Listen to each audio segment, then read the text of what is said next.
Hello and welcome to today's episode of Frightfully Forgotten. And I've dressed the part for today's episode. Looks like it, yep. We're doing a movie that I've never really heard anyone else mention, ever. And I never even heard of it until you brought it to me, actually. It is 1979's Cat and the Canary. And it's actually the fourth adaptation of this movie. It's originally was a play written by John Willard in 1922, so it's an oldie. That goes back almost 100 years. There was a silent version of this movie.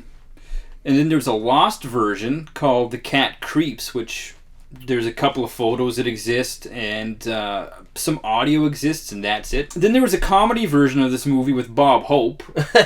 It set me down at that boat show over there. I've seen that version, and it's okay. Little zany with Bob Hope. Yeah, black and white kind of comedy disguised as a horror. Right. It's worth checking out if you like those old Bob Hope movies. Then there's this one, which is the fourth adaptation, which is the most horror of them all. And it was directed by Radley Metzger, who was more known for erotica movies. Yeah, this is the first real movie he's done that wasn't erotica. Yeah, and it stars Honor Blackman, which, if you're a big James Bond fan, you'd know her as Pussy Galore in Goldfinger.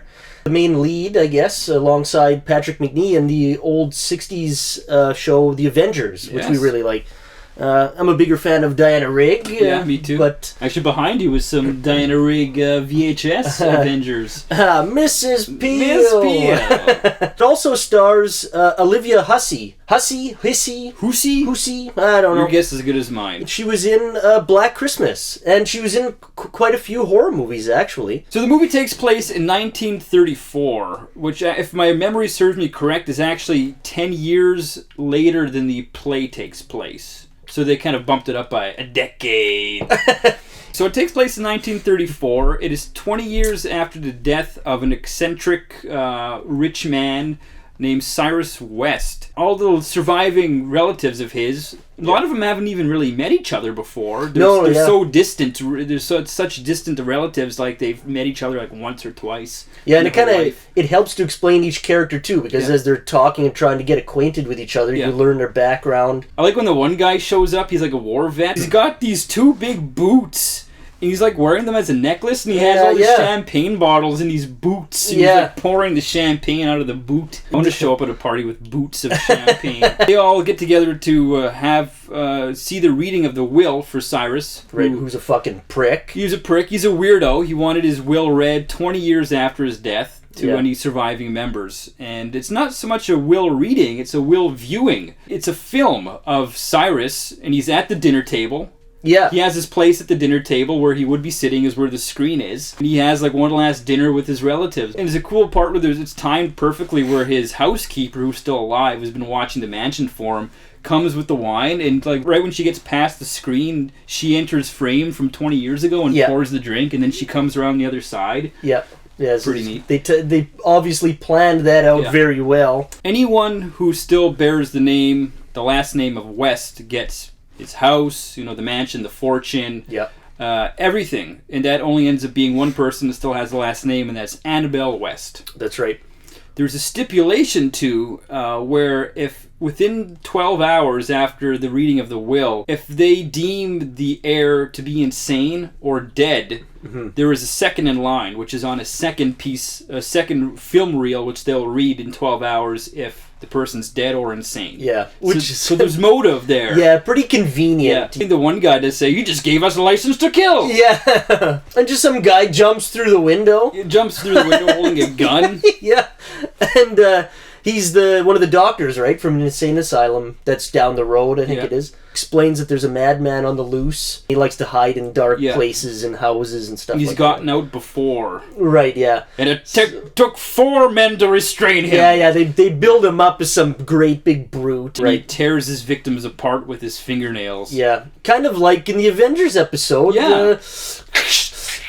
The Winged Avenger. It sets up sort of the horror part of this movie. The madman on the loose who Right. could be in the house. Yeah, who's insane, right? In a huge mansion. Yeah. He could be anywhere. It's really neat with this movie where there's a lot of those passageways, right? Well, yeah, there's secret passageways, which I'm sure inspired the game Clue. The lawyer is talking to Annabelle, who just inherited the estate. Annabelle's facing the other way. She's like looking away from the lawyer, and then the passageway opens, and you can see the hands come and take the lawyer into the secret passageway. And it's all silent. Yeah. Like, see the passageway slowly open up. You can't hear anything, right? And he comes out, and it's like really a lot of atmosphere to it. And that sets up the whole insane part where Annabelle says, oh, well, she was standing there and she was gone. People start saying, well, maybe she is insane and all the fortune will go to someone else now. They all have to spend the night. I don't know if this movie was still supposed to take place in Shelbyville or something.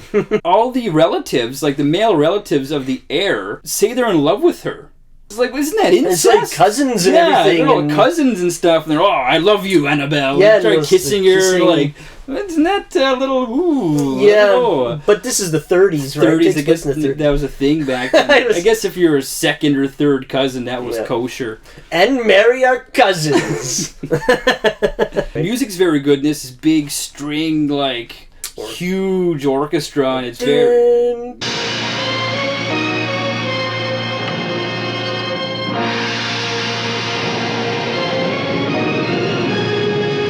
It's kind of artsy. It is a little artsy. Almost. Well, the guy came from erotica, right? So he knew. Yeah. Shadows. Yeah, it's all shadows. A lot of shadows. I really like that one scene where you see the big shadow from projected on the outside of the house. Yeah. He's kind of walking outside the house. You don't see him. You just see this huge shadow. Yeah. It's another movie like we mentioned before in the April Fool's Day. You don't see any kills. That's right. You see the aftermath. Yeah, and the aftermath is better. Yeah. Even. And the aftermath in this is really kind of spine tingling. Right. When you first see the first dead person and it's just this bag over her head with this blood kind of seeping out the bag. Yeah. So you don't know what's underneath, but you know it's not good. Yeah, exactly. Well, anywhere blood around somebody's head like that is never good. And it's always raining outside. There's a big storm. There's so much atmosphere to this movie. Yeah, this movie's all atmosphere.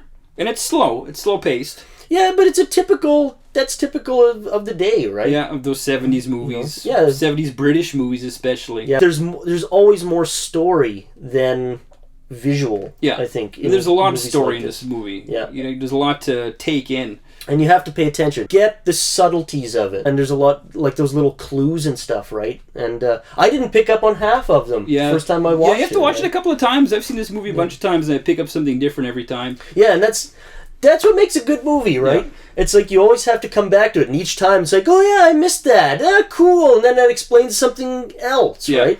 The rewatchability of the movie. Yeah.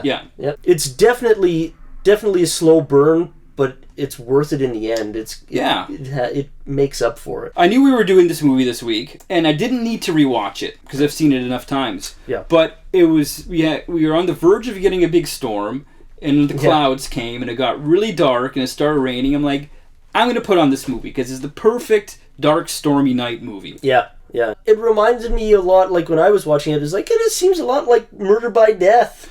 Murder by Death and Clue. What we were saying. It's not comedy. Yeah, like Murder by Death is just pure comedy. Yeah, but I'd recommend this movie if you like the 80s Clue movie, and you like Murder by Death, but want a horror version of it. Yeah.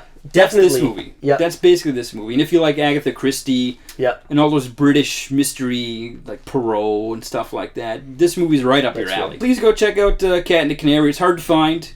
Right. You won't see it on Netflix or anything like that ever. You'll have to go on Amazon and track it down like I did. Yeah. And you've probably never heard of it either, right? So. And there's 3 existing versions that you have the option to watch. Right. But this is my favorite version. Definitely check it out. It's worth a watch.